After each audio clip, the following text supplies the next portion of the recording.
প্রিয় শিক্ষার্থীবৃন্দ, আসসালামু আলাইকুম। আশা করি তোমরা সবাই ভালো আছো। তোমরা জানো যে আমি গত ক্লাসে তোমাদের ভোক্তা ও উৎপাদকের আচরণ তথ্যের এই অধ্যায়ে চাহিদা ও যোগানের সমন্বয়ে কীভাবে ভারসাম্য, দাম এবং পরিমাণ নির্ধারিত হয় সেই বিষয়টি দেখিয়েছিলাম। আজ আমরা এই অধ্যায়ের উপযোগ অর্থাৎ ইউটিলিটি নিয়ে আলোচনা করব। আমরা তোমাদের বোঝার সুবিধার্থে আমি ধারাবাহিকভাবে আলোচনাগুলো করব। আশা করি তোমরা সবাই যুক্ত থাকবে। আচ্ছা, তো শুরুতে আমরা উপযোগটা কি সেই বিষয়টা জেনে নিই।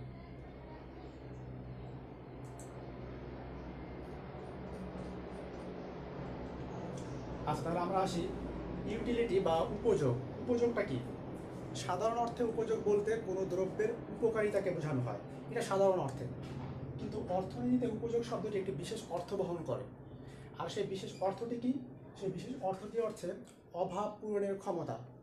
অর্থাৎ কোনো দ্রব্য বা সেবার মধ্যে যদি অভাব পূরণের ক্ষমতা অন্তর্নিহিত থাকে তবে তাকে উপযোগ বলে। অর্থাৎ কোনো দ্রব্য ভোগের মাধ্যমে যদি অভাব পূরণ হয় তাহলে সেই অভাব পূরণের ক্ষমতাটাকে বলা হয় উপযোগ। সেই কাজে সেই অর্থে আমি বলতে পারি যে সেই দ্রব্যটি হতে পারে বস্তুগত, অবস্তুগত দ্রব্য হতে পারে। দ্রব্যটি হতে পারে ভালো অথবা দ্রব্যটি হতে পারে মন্দ।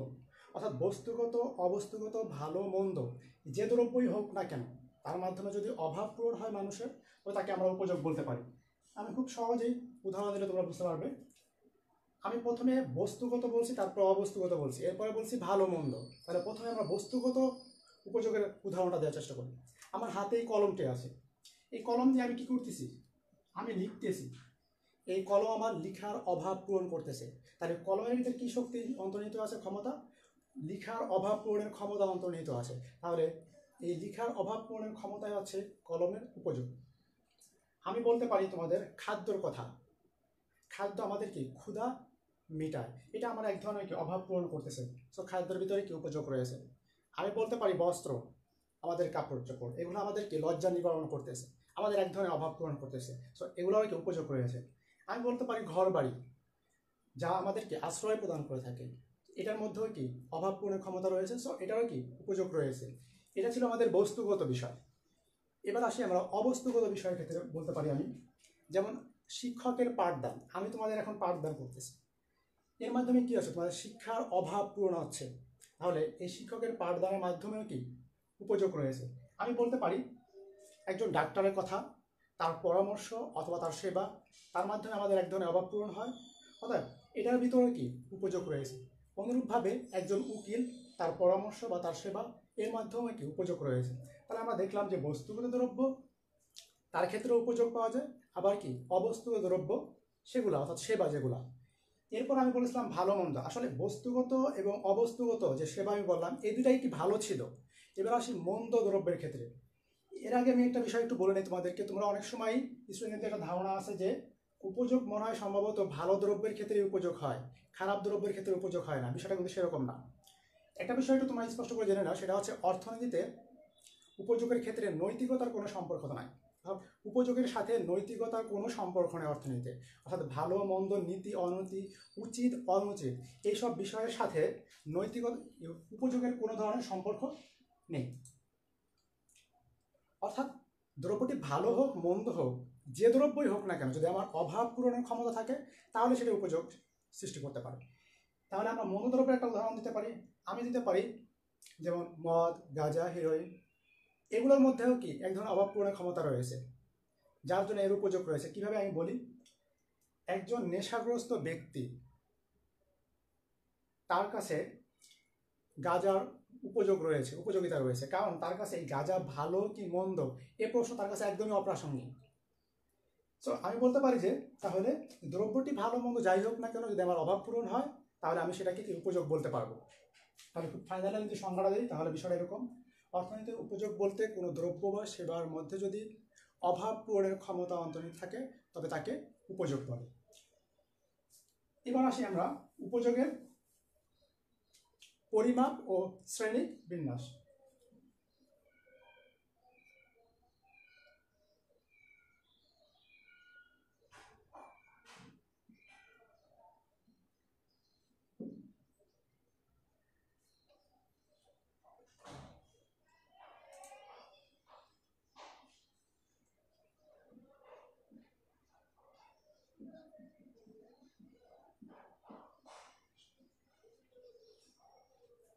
উপযোগের পরিমাপ ও শ্রেণীবিন্যাস। শুরুতে আমরা উপযোগের পরিমাপটা জেনে নিই। উপযোগ পরিমাপটা আমরা কেন করব, একটা প্রশ্ন থাকতে পারে। এটা হচ্ছে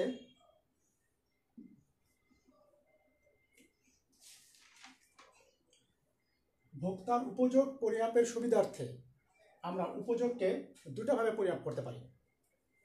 অর্থাৎ ভোক্তার আচরণ তথ্য আমাদের অধ্যয়নে ভোক্তার আচরণ বিশ্লেষণের সুবিধার্থে আমরা উপযোগকে দুটোভাবে পরিমাপ করতে পারি। একটা হচ্ছে তোমার সংখ্যাগত পরিমাপ,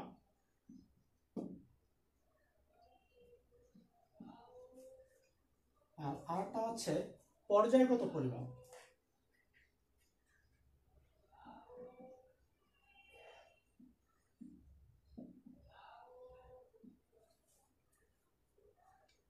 তাহলে এবার আমরা আসি সংখ্যাগত পরিমাপটা কি আর পর্যায়গত পরিমাপটা কি সেটা একটু আমরা জেনে নিই। সংখ্যাগত পরিমাপ সাধারণত উপযোগকে যদি 1, 2, 3, 4, 5, 6 এরকম সংখ্যার মাধ্যমে পরিমাপ করা হয় তবে তা উপযোগের সংখ্যাগত পরিমাপকে নির্দেশ করে। আর এক্ষেত্রে পরিমাপের একককে আমরা ইউটিল দ্বারা প্রকাশ করি। তাহলে সংখ্যাগত পরিমাপের একককে আমরা ইউটিল দ্বারা প্রকাশ করি। আমি আবারও বলছি, সংখ্যাগত পরিমাপটা কি?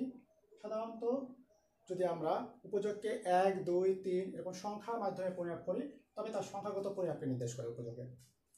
পর্যায়গত পরিমাপ, যদি উপযোগকে আমি সংখ্যার মাধ্যমে পরিমাপ না করে আমি যদি বলি প্রথম, দ্বিতীয়, তৃতীয়, চতুর্থ, পঞ্চম এভাবে পর্যায়গতভাবে যদি আমি উপযোগকে পরিমাপ করি তবে তা পর্যায়গত পরিমাপকে নির্দেশ করে। পর্যায়গত পরিমাপের ক্ষেত্রে আমি একটা বিষয় বলে নিই, সেটা হচ্ছে যে আসলে উপযোগটাকে কিন্তু সংখ্যাগতভাবে পরিমাপ করা যায় না, পর্যায়গতভাবে। কেমন দেখি আমরা, উপযোগ একটা হচ্ছে মনস্তাত্ত্বিক বিষয়, এটা উপলব্ধির বিষয়, আত্মতৃপ্তির বোধের বিষয়। যেমন আমি তোমাকে বললাম তুমি একটা মিষ্টি খাও, মিষ্টি খাওয়ার পর তোমাকে যদি বলা হয় যে তুমি কেমন তৃপ্তি পাইছো, তুমি এটা সংখ্যা প্রকাশ করতে পারবে না, বলো যে স্যার হ্যাঁ অনেক ভালো মিষ্টি, অনেক বেশি তৃপ্তি পেয়েছি। আর একটা যদি আমি খেতে বলি, স্যার আগের থেকে একটু আমি কম তৃপ্তি পেয়েছি, তাহলে এটা হচ্ছে কি উপলব্ধি করার বিষয়, আত্মতৃপ্তির বিষয়। এই জন্য কি এটাকে পর্যায়গতভাবে পরিমাপ করা হয়। আচ্ছা, এবার আসি আমরা শ্রেণী বিন্যাস। এই সংখ্যাগত পরিমাপের দৃষ্টিকোণ থেকে উপযোগকে দুটো শ্রেণীতে ভাগ করা হয়, দুটো ভাগে বিভক্ত করা হয়। তার ভিত্তিতে আমি বলছি সংখ্যাগত পরিমাপের উপর ভিত্তি করে উপযোগকে দুটো ভাগে বিভক্ত করা হয়। একটা হচ্ছে আমার মোট উপযোগ,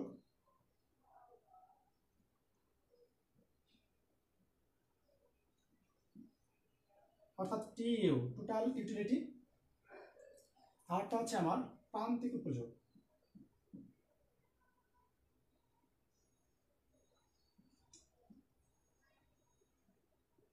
এমইউ, মার্জিনাল ইউটিলিটি। এবার আমরা এই মোট উপযোগ কাকে বলে এবং প্রান্তিক উপযোগ কাকে বলে সেই বিষয়টা একটু জেনে নিই। আচ্ছা, এখানে একটা শব্দ আছে মোট। আমরা সাধারণত মোট কিভাবে বের করি? একাধিক জিনিসগুলোকে যোগ করেই তো মোট বের করি নাকি? তাহলে মোট উপযোগ কোনো দ্রব্যের একক অতিরিক্ত ভোগের ফলে যে উপযোগ তুমি পাচ্ছ, অর্থাৎ কি কোনো দ্রব্যের বিভিন্ন একক থেকে তুমি যে উপযোগগুলো পাচ্ছ সেই উপযোগের সমষ্টি বা যোগ করে আমি পাই মোট উপযোগ। আমি আবার বলছি, কোনো দ্রব্যের বিভিন্ন একক থেকে যে উপযোগ পাওয়া যায় সেই উপযোগের সমষ্টিকে মোট উপযোগ বলে। আমরা একটা উদাহরণ দেওয়ার চেষ্টা করি, তাহলে তোমরা বুঝতে পারবে। আমি একটা দ্রব্যকে বিবেচনা করলাম, দ্রব্যটাকে আমি ধরে নিলাম কমলা।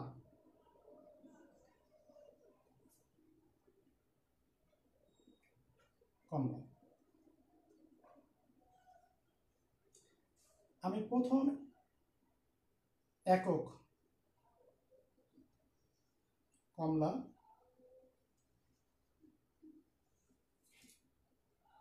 দ্বিতীয় একক কমলা, তৃতীয় একক কমলা।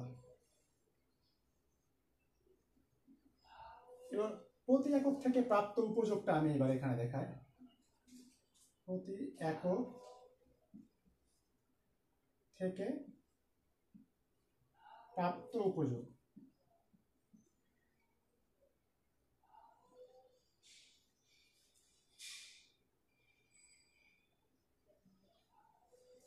আমি প্রথম একক কমলা থেকে আমি উপযোগ পেয়েছি 20 ইউটিল, দ্বিতীয়টা থেকে আমি পেয়েছি 15 ইউটিল, তৃতীয়টা থেকে পেয়েছি আমি 10 ইউটিল। একটু ভালো করে বুঝে না, আমি সংজ্ঞা কি বলছিলাম, সংজ্ঞার সাথে আমার এই পড়ার মিল আছে কিনা সেটা একটু দেখার চেষ্টা করো। আমি বলেছিলাম যে কোনো দ্রব্যের বিভিন্ন একক থেকে যে উপযোগ পাওয়া যায়, বিভিন্ন একক, প্রথম একক, দ্বিতীয়, তৃতীয়, তাহলে এটা বিভিন্ন একক, এই বিভিন্ন একক, এই বিভিন্ন একক থেকে যে উপযোগ পাওয়া যায়, তাহলে প্রথম একক থেকে আমি পেয়েছি 20 ইউটিল, দ্বিতীয় বিভিন্ন একক থেকে 15, তৃতীয় একক থেকে পেয়েছি 10 একক। অর্থাৎ তাহলে কোনো দ্রব্যের দ্রব্যটি কমলা বিভিন্ন একক থেকে যে উপযোগ পাওয়া যায় তার সমষ্টিকে মোট উপযোগ বলে। তাহলে আমরা মোট উপযোগটা আমি এখানে বের করে ফেলতে পারি। মোট উপযোগকে আমরা জানি টিইউ, টোটাল ইউটিলিটি দ্বারা প্রকাশ করা হয়। তাহলে আমরা টিইউ দিতে পারি। তাহলে মোট উপযোগ সমষ্টি, তাহলে সমষ্টি কত, আমি 20 যোগ 15 যোগ 10 ইকুয়াল 45। তাহলে কোন দ্রব্যের বিভিন্ন, দ্রব্যটি ছিল কমলা, এই দ্রব্যের বিভিন্ন একক থেকে যে উপযোগগুলো পাওয়া গেছে সেই উপযোগ যোগ করে আমরা, বা সেই উপযোগের সমষ্টি হচ্ছে আমাদের মোট উপযোগ। এই মোট উপযোগকে আরেকটা ভাবেও পরিমাপ করা হয়, অর্থাৎ সেটা হচ্ছে প্রান্তিক উপযোগকে যোগ করে আমরা মোট উপযোগ বের করতে পারি। সেটা মানে সেক্ষেত্রে সমীকরণটি কি দাঁড়াবে, আচ্ছা এখানে লিখলাম, আমি বলছি কি প্রান্তিক উপযোগকে যোগ করে আমরা মোট উপযোগ বের করতে পারি। সেক্ষেত্রে আমাদের সমীকরণটা কেমন হয় দেখো, মোট উপযোগ আমাদের টিইউ ইকুয়াল টু আমাদের প্রান্তিক উপযোগ আমি দিলাম MU1 plus MU2 plus dot dot MUN, আমি n সংখ্যক পর্যন্ত নিয়েছি। তাহলে দেখো এখানে যদি সংখ্যা হতো 5, 3, 2, তাহলে তুমি যোগ করে দিতে পারতাম, কিন্তু সংখ্যা তো না। তাহলে এই ক্ষেত্রে যোগ করবো কি হবে, এরকম হলে আমরা কি করি, যোগ করি সামেশন চিহ্ন দ্বারা। তার মানে এইগুলোকে তুমি যোগ করো তাহলে হয়ে যাবে সামেশন।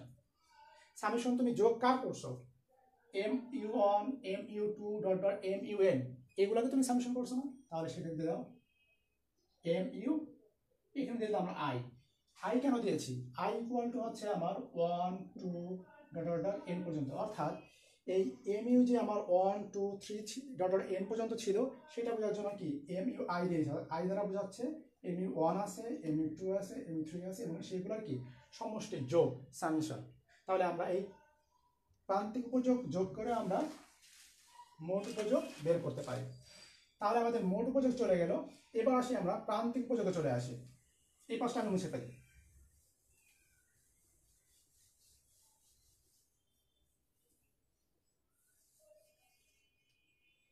এবার আসি আমরা প্রান্তিক উপযোগ কাকে বলে সেই বিষয়টা একটু জেনে নিই খুব সহজ করে। কোনো দ্রব্য ভোগের পরিবর্তনের ফলে মোট উপযোগের যে পরিবর্তন হয় সেই পরিবর্তনের মাত্রা বা অনুপাতকে প্রান্তিক উপযোগ বলে। আমি আবারও বলি, কোনো দ্রব্যের অতিরিক্ত একক ভোগের ফলে মোট উপযোগের যে পরিবর্তন হয় অথবা মোট উপযোগ যতটুকু বাড়ে বা কমে তার অনুপাতকে বলা হয় প্রান্তিক উপযোগ। আমরা একটা উদাহরণ দিই তাহলে তোমরা সহজেই বুঝতে পারবে। আচ্ছা আমি একটু মুছে ফেলি, উপরের দিক দিয়ে লিখি।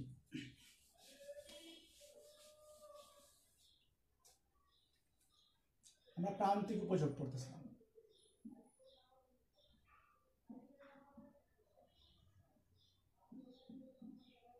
MU marginal utility. তাহলে বলছি কি কোনো দ্রব্যের অতিরিক্ত একক ভোগের ফলে মোট উপযোগের যে পরিবর্তন হয় সেই পরিবর্তন অনুপাত বা মাত্রাকে প্রান্তিক উপযোগ বলে। আমরা একটা উদাহরণ দেওয়ার চেষ্টা করি। আমি একটা দ্রব্য ধরে নিলাম, আমি দ্রব্যটা ধরলাম মনে করো যে কলা।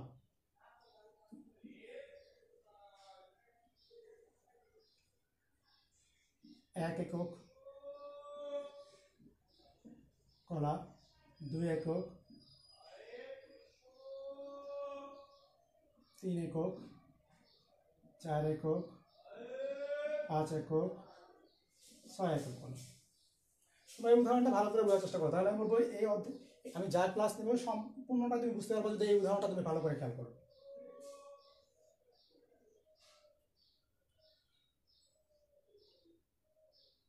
এখানে আমি দেখালাম মোট উপযোগ টিইউ, সংখ্যা আমি লিখে ফেললাম। এখানে দেখালাম আমি প্রান্তিক উপযোগ এম ইউ।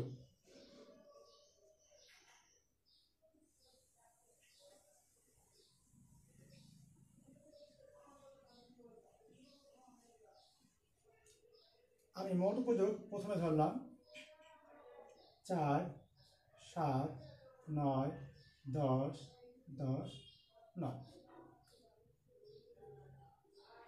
এবার দেখো প্রান্তিক উপযোগ আমরা কিভাবে বেরোবে। তাহলে আমরা প্রথম এককের ক্ষেত্রে মোট উপযোগ আমাদের কত 4। প্রথম এককের ক্ষেত্রে মোট উপযোগও যা হয় প্রান্তিক উপযোগও তাই হয়। কেন হয়? কারণ প্রান্তিক উপযোগ হচ্ছে কি পরিবর্তনের হার দ্রব্যের একক বাড়ানোর ফলে, কিন্তু এখানে তো আমরা প্রথম দ্রব্যের পরিবর্তন হয়নি। তাহলে প্রথম দ্রব্যের ক্ষেত্রে মোট উপযোগ এবং প্রান্তিক উপযোগ কি একই হয়, করে দিলাম। এরপরে আসি আমরা বলছি কি দ্রব্যের অতিরিক্ত একক ভোগের ফলে মোট উপযোগের যে পরিবর্তন হয় সেই পরিবর্তনের মাত্রা হচ্ছে প্রান্তিক উপযোগ। দ্রব্যের অতিরিক্ত একক ভোগ, দেখো আমি প্রথম একক থেকে যখন দ্বিতীয় এককে চলে আসলাম তখন আমার মোট উপযোগ দেখা তো 4 থেকে কত হয়েছে 7, তাহলে আমার কত বাড়ছে 7 - 4 = কত 3। তাহলে দ্রব্য এক একক পরিবর্তন হয়েছে, আর দ্রব্যের এক একক পরিবর্তনের ফলে মোট উপযোগের পরিবর্তন হয়েছে কত 3। এই যে মোট উপযোগের যে পরিবর্তন সেই পরিবর্তনটা হচ্ছে প্রান্তিক উপযোগ, তাহলে কত 3। এরপরে আমরা আসি তার তৃতীয় দ্রব্যের ক্ষেত্রে আসি। তৃতীয় দ্রব্যের ক্ষেত্রে দ্বিতীয় একক থেকে তৃতীয় একক এক একক কি পরিবর্তন হয়েছে। পরিবর্তনের ফলে আমরা দেখি এখানে মোট উপযোগ কতটুকু পরিবর্তন হয়েছে, ছিল 7 হয়েছে কত 9। কতটুকু পরিবর্তন হয়েছে 2। তাহলে কোনো দ্রব্যের অতিরিক্ত একক ভোগ বৃদ্ধির ফলে মোট উপযোগ যতটুকু কি বাড়তেছে বা পরিবর্তন হচ্ছে সেই পরিবর্তনের মাত্রা হচ্ছে প্রান্তিক উপযোগ। এরপর আমি দেখো 4 একক দ্রব্যের ক্ষেত্রে 3 ছিল হয়েছে কত 4, এক একক বাড়ছে, সেক্ষেত্রে আমার মোট উপযোগ কতটুকু বাড়ছে দেখো 10, 9 ছিল 10 হয়েছে কত 1। তারপর দেখি যখন 4 থেকে 5 হয়েছে তখন আগে 10 ছিল এখনো 10, তাহলে বিয়োগ করলে কত হচ্ছে আমাদের 0। এরপর দেখি যখন 5-এর পরে যখন আমার 6 একক আবার বৃদ্ধি করছি তখন আমার দেখো মোট উপযোগ ছিল আগে 10 হয়ে গেছে কত 9, তাহলে 9 - কত 10 = কত -1।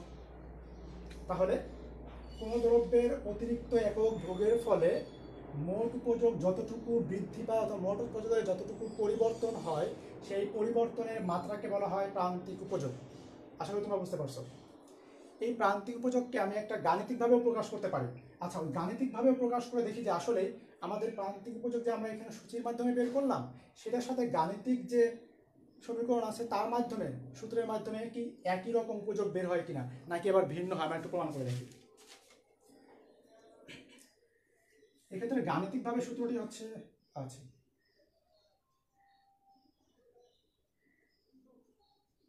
গাণিতিকভাবে যদি আমি প্রান্তিক উপযোগকে প্রয়োগ করি তাহলে সূত্রটি হচ্ছে M U equal to T U delta T U by delta X. আমি সংক্ষেপে লিখছি। আচ্ছা, আমি পূর্ণাঙ্গটা লিখে দিই তাহলে তোমার বুঝতে হবে।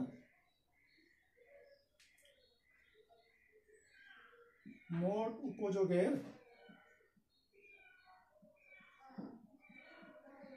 পরিবর্তন, এটা হচ্ছে কি দ্রব্য ভোগের পরিবর্তনের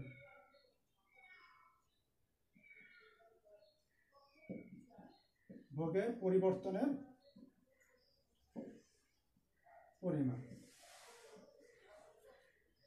উপরে আমি লিখছি মোট উপযোগের পরিবর্তনকে ডেল্টা দ্বারা প্রকাশ করা হয়।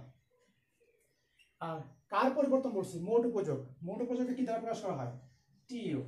তার মানে মোট উপযোগের পরিবর্তনকে আমরা ডেল্টা টিইউ দ্বারা প্রকাশ করতে পারি।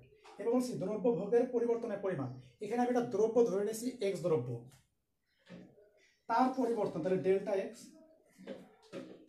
তাহলে সূত্রের মাধ্যমে যদি মোট উপযোগ বের করতে যাও তাহলে সূত্রটা হচ্ছে কি এম ইউ ইকুয়াল টু, আমি সংখ্যা যদি বলি M U equal to delta TU by delta X. এখানে টিইউ দ্বারা মোট উপযোগের পরিবর্তন, ডেল্টা টিইউ দ্বারা মোট উপযোগের পরিবর্তন, আর ডেল্টা এক্স দ্বারা দ্রব্য ভোগের পরিমাণের পরিবর্তনটাকে বিবেচনা করা হয়েছে। এবার আমরা এই সূত্রের মাধ্যমে দেখি বের করে যে আসলে মোট উপযোগ থেকে প্রান্তিক উপযোগটা কি বের করা যায় কিনা। আমরা তো জানি প্রথম একক দ্রব্যের ক্ষেত্রে মোট উপযোগ এবং প্রান্তিক উপযোগ একই। আমরা দ্বিতীয় ক্ষেত্রে যাই, এই 2 একক দ্রব্যের ক্ষেত্রে আমাদের প্রান্তিক উপযোগ কত হবে সেটা একটু আমরা সূত্রের মাধ্যমে দেখার চেষ্টা করব। তাহলে আমরা এম ইউ প্রান্তিক উপযোগ, আমাদের এখানে কি delta T U by delta X দিলাম নাকি। আচ্ছা আমি একবারে করি, এই লেখা দরকার নেই। তাহলে উপরে আছে আমাদের মোট উপযোগের পরিবর্তন। তাহলে খেয়াল করে দেখো, যখন 2 একক ভোগের ক্ষেত্রে আমার মোট উপযোগের পরিবর্তন কত ছিল, আমার 4 থেকে হয়েছে কত 7, পরিবর্তন কত হয়েছে 3, এখানে পরিবর্তন হয়েছে আমাদের 3। তাহলে মোট উপযোগের পরিবর্তন 3, আমার উপরে আমি 3 দিয়ে দিলাম। আর নিচে কি আছে আমার, দ্রব্য ভোগের পরিমাণের পরিবর্তন। দ্রব্য ভোগের পরিমাণের পরিবর্তন দেখো, আগে ছিল 1 একক, এরপরে হয়েছে কত 2 একক। তাহলে দ্রব্য ভোগের পরিবর্তন কত হয়েছে 1 একক, 1 ইকুয়াল টু কত 3। তাহলে 2 একক দ্রব্যের ক্ষেত্রে আমাদের এম হয়েছে কত 3। আমাদের দেখো সূচিতেও কত এম 3 হয়েছিল। আমি 3 এককের ক্ষেত্রে আসি। আমরা 3 একক দ্রব্যের ক্ষেত্রে আমরা দেখি মোট উপযোগের পরিবর্তন কতটুকু হয়েছে। তাহলে দেখো মোট উপযোগের পরিবর্তন 7, 9, পরিবর্তন কত 2 হয়েছে, তাহলে 2 দিলাম। আর দ্রব্যের ভোগের পরিবর্তনের পরিমাণ কত, দ্রব্য কত ছিল আমাদের 2 থেকে 3, কত একক পরিবর্তন হয়েছে 1 একক, আমি 1 দিলাম ইকুয়াল টু কত 2। তাহলে আমরা দেখো 3 একের ক্ষেত্রে আমাদের এখানেও কি 2 হয়েছিল। তাহলে আমরা কি সূচির মাধ্যমে দেখলাম, আমরা সমীকরণ বা সূত্রের মাধ্যমে দেখলাম। আশা করি তোমরা বুঝতে পারছো। এবার আমরা একটু এই প্রান্তিক উপযোগ কত প্রকার সেই বিষয়টা নিয়ে আলোচনা করব।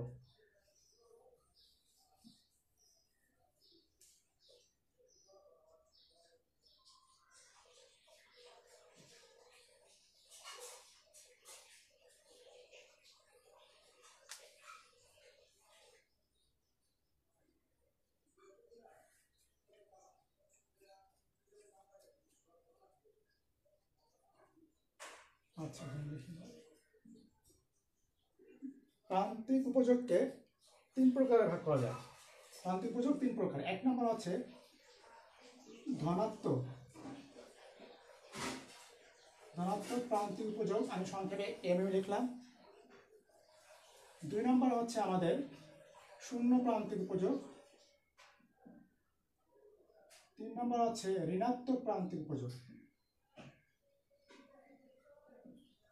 তাহলে শূন্য এমইউ, প্রথমে ধনাত্মক প্রান্তিক উপযোগ, 2 নম্বরে শূন্য প্রান্তিক উপযোগ এবং 3 নম্বরে ঋণাত্মক প্রান্তিক উপযোগ। আমি বলবো এগুলোর সংজ্ঞা তোমাদের মনে রাখার কোনো প্রয়োজন নেই। তোমরা যদি এই চিত্রের এই সূচিটা বুঝতে পারো, এটা থেকে তোমরা নিজেরাই সংজ্ঞা বের করতে পারবো। আসো দেখো আমরা ধনাত্মক প্রান্তিক উপযোগটা কোথায় আছে আমরা দেখি। আমাদের প্রান্তিক উপযোগের কলাম এটা, এখানে দেখি আমরা ধনাত্মক কোন পর্যন্ত আছে, এই পর্যন্ত। এই ধনাত্মকগুলো কিভাবে হয়েছে সেটা তোমরা দেখার চেষ্টা করি।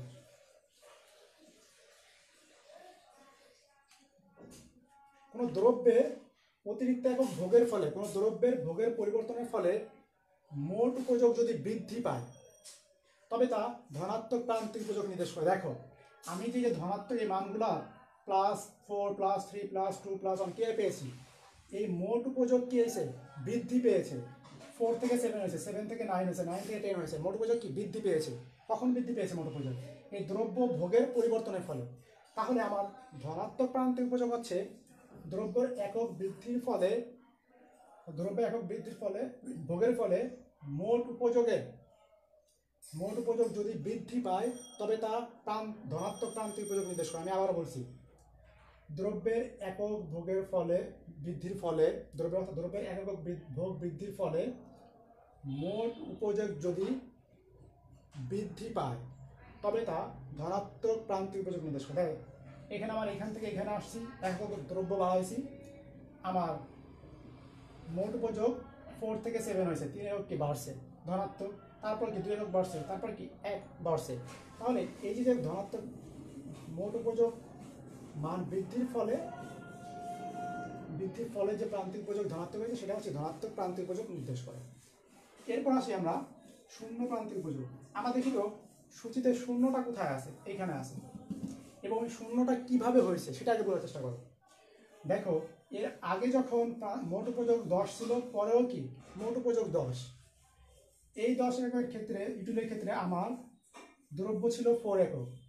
আমি দ্রব্য 4 একক থেকে 5 এককের পরিবর্তন করছি, দ্রব্য ভোগের পরিবর্তন করছি, কিন্তু আমার দেখো মোট উপযোগ 10 রয়ে গেছে, অর্থাৎ মোট উপযোগ কিন্তু কোনো পরিবর্তন হয়নি, মোট উপযোগ স্থির। তাহলে আমি সংজ্ঞাটা কি দিতে পারি, যে কোনো দ্রব্যের অতিরিক্ত একক ভোগের ফলে মোট উপযোগ যদি স্থির থাকে বা মোট উপযোগ যদি অপরিবর্তিত থাকে, তবে তা শূন্য প্রান্তিক উপযোগ নির্দেশ করে। খুব সহজ।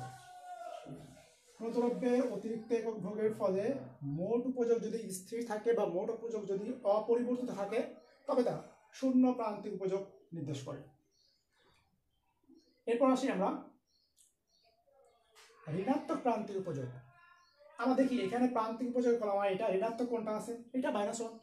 এই ঋণাত্মকটা কিভাবে আসে সেটা দেখি আমরা চেষ্টা করি। দেখো এখানে আমাদের কত ছিল 10 মোট উপযোগ, পরবর্তী কি উপযোগ কি কমে গেছে। তাহলে দেখো এই 10 অর্থাৎ 5 এর দ্রব্যের ক্ষেত্রে আমাদের সর্বোচ্চ উপযোগ ছিল কত 10। এই সর্বোচ্চ উপযোগের পরেও যদি তুমি তোমার ভোগ বাড়াও তবে তা উপযোগ কমে আসে। তাহলে সর্বোচ্চ ছিল 10, তারপর যখন আমি আবার একক ভোগ বাড়াইছি তখন আমাদের উপযোগ কমে কত আসছে 9 হয়েছে। এই যে কমে গেল, এই কমে যাওয়ার কি ঋণাত্মক প্রান্তিক উপযোগ বলা হয়। কারণ এই যখন 10 থেকে 9 চলে আসলো 9 - 10 = কত -1 হয়েছে। তাহলে ধনাত্মক হচ্ছে দ্রব্যের একক বৃদ্ধির ফলে, দ্রব্যের একক পরিমাণ বৃদ্ধির ফলে যদি মোট উপযোগ বৃদ্ধি পায় তবে তা ধনাত্মক প্রান্তিক উপযোগ নির্দেশ করে। আমার এই কোন ধনাত্মক প্রান্তিক উপযোগ নির্দেশ করছে। তারপরে বলছে কি দ্রব্যের একক বৃদ্ধির ফলে যদি মোট উপযোগ স্থির থাকে তবে তার শূন্য প্রান্তিক উপযোগ নির্দেশ করে। আরটা হচ্ছে কি সর্বোচ্চ উপযোগের পরে তুমি যদি ভোগ বাড়াও তবে তা কি ভোগ সেক্ষেত্রে কি মোট উপযোগ কি কমে যায়, কমে যাওয়াটাই কি ঋণাত্মক প্রান্তিক উপযোগ নির্দেশ করে।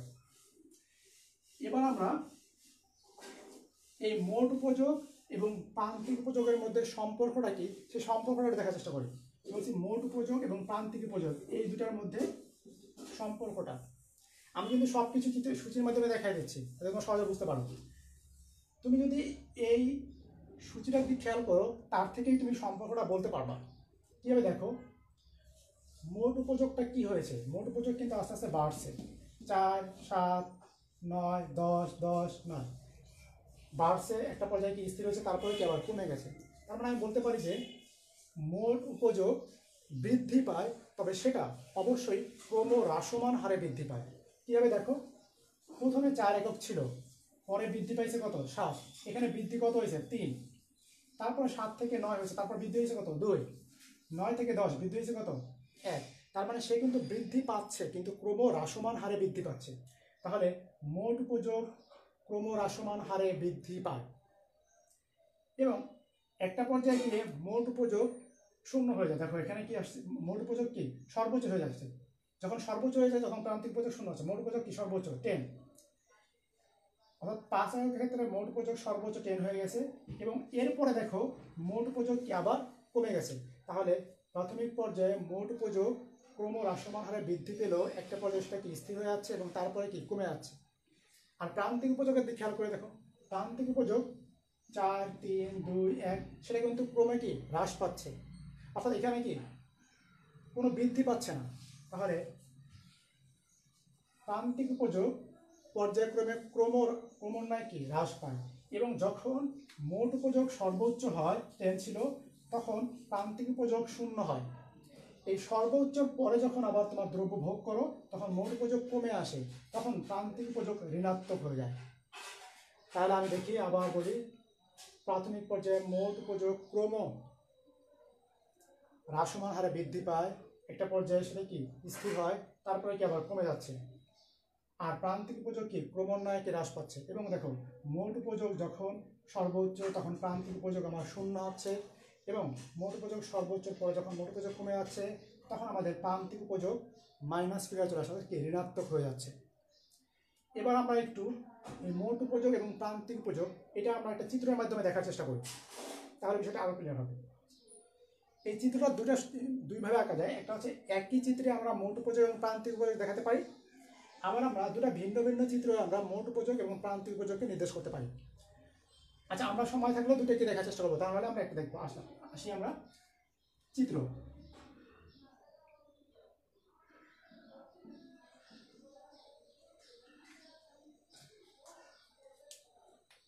তো যারা চিত্র অঙ্কন করতে হলে কি লম্ব অক্ষ এবং ভূমি অক্ষর প্রয়োজন হয়।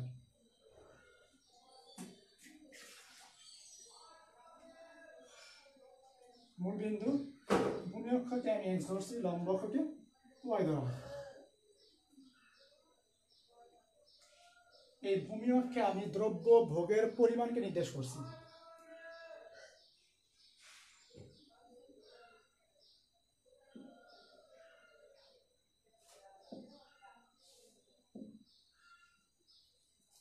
দ্রব্য ভোগের পরিমাণ, আর ওয়াই অক্ষে আমি প্রথমে একই চিত্রে দুটো দেখাবো, সেজন্য আমি এই লম্ব অক্ষে মোট উপযোগ এবং প্রান্তিক উপযোগ দুটোকে একসাথে দেখা যাচ্ছে, অর্থাৎ এম ইউ এবং টি ইউ। আমি ছোট করে লিখলাম যাই এখন। তাহলে আমি ভূমি অক্ষে দ্রব্য ভোগের পরিমাণকে দেখাইছি এবং লম্ব অক্ষে আমি মোট উপযোগ এবং প্রান্তিক উপযোগ একই চিত্রে অঙ্কন করবো, এই জন্য মোট উপযোগ এবং প্রান্তিক উপযোগকে দেখিয়েছি। এবার আমরা দেখি যে দ্রব্য ভোগের পরিমাণ আমাদের কত আছে। আমাদের আছে 1 থেকে কত 6 একক পর্যন্ত। তাহলে তোমরা প্রতি সেন্টিমিটারকে 1 করে ধরো, তোমাদের স্কেল দেখলে আরো জিনিসটা সুন্দর হবে। 1 2 3 4 5 6। তাহলে প্রথম একক, দ্বিতীয়, একটু বড় করে লিখি, প্রথম একক, দ্বিতীয় একক, তৃতীয় একক, চতুর্থ একক, পঞ্চম একক, ষষ্ঠ একক আমার দ্রব্য ভোগের পরিমাণ চলে গেছে। এবার বাকি আছে কি এম ইউ এবং টি ইউ। এবার আমরা খেয়াল করে দেখি এম ইউ এবং টি ইউ এই দুটার ভিতরে সর্বোচ্চ মান কত আছে।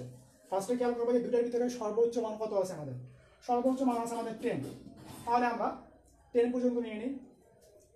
1 2 3 4 5 6 7 8 9 10।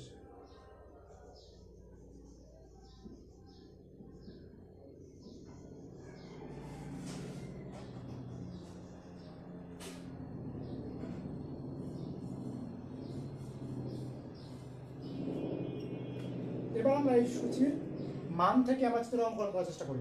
শুরুতে আমাদের কি আছে, প্রথমে আছে টি ইউ, টোটাল ইউটিলিটি। তাহলে টোটাল ইউটিলিটি আমরা আগে অঙ্কন করার চেষ্টা করি।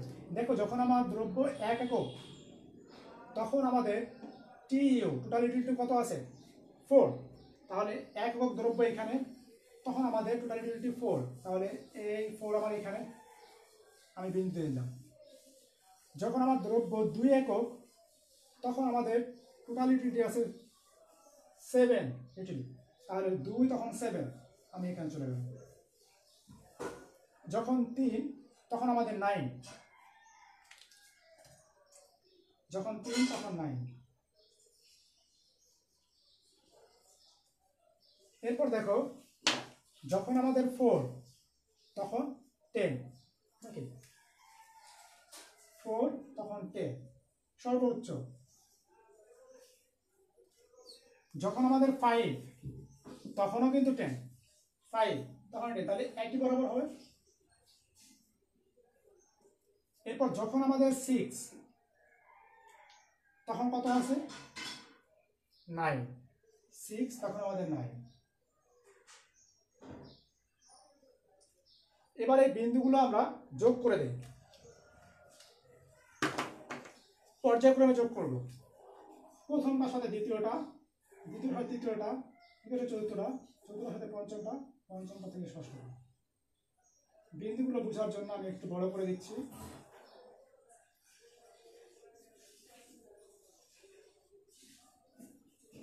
এটা আমি কার থেকে অঙ্কন করছি, টি ইউ থেকে। তাহলে এটা হচ্ছে টোটাল ইউটিলিটি। এবার আসি আমরা প্রান্তিক উপযোগ দেখাবো, এবং আমি এই একই চিত্রে দেখাবো। তাহলে দেখো প্রান্তিক উপযোগ আমার যখন 1 একক, তখন আমার যখন 1 একক দ্রব্য, তখন আমাদের প্রান্তিক উপযোগ কত 4। তাহলে যখন 1 তখন 4, তার মানে এইখানে ওই আগের জায়গায় নাকি 4। যখন আমাদের দ্রব্য 2 একক, তখন আমাদের প্রান্তিক উপযোগ হচ্ছে 3 একক। 2 3, তখন নিচে নেমে আসবে 3 এইখানে। যখন 3 একক, তখন আমাদের প্রান্তিক উপযোগ হচ্ছে 2 একক। 3 তখন আমাদের 2, তাহলে 3 যখন, তখন আমাদের 2 আর নিচে নেমে আসবে।